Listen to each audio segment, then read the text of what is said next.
ठीक ही कहा जाता है कि प्रतिभा छिप नहीं सकती है।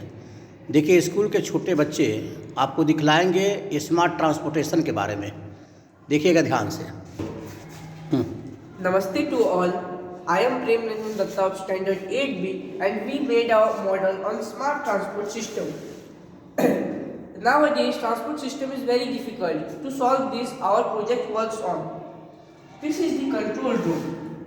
It works when we on the switch, the buzzer starts ringing. When any accident occurs, then the switch of this control room gets on and the vehicle gets stops in their own places. Now this is underwater tunnel. The vehicle passes from here. Now in India to Dubai, the tunnel gets prepared for the transport system. This is hospital. This hospital in emergency case we can use it. This is windmill. When we on the switch of this, it starts and the energy from this gets stored in the battery. This is solar charging point. The vehicles get charged from here. When we on the switch, the lights gets on. This is flyover.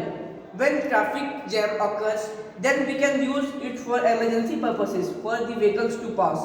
This is garden. These are the plants placed here for environment cleaner. This is the garden and this garden is very beautiful. This is street lights. We place here piezoelectric sensor inside the roads which gets now used in Japan for the footstep which stores energy inside the battery which gets used in various purposes. For the same, we use inside it road. When vehicle gets passed through it by the pressure of vehicle, the energy gets stored in the battery and we use it for lighting the street lights. This is dustbin and this is reflector. This helps the vehicles to see the vehicles coming from that side. Thank you. Have a nice day.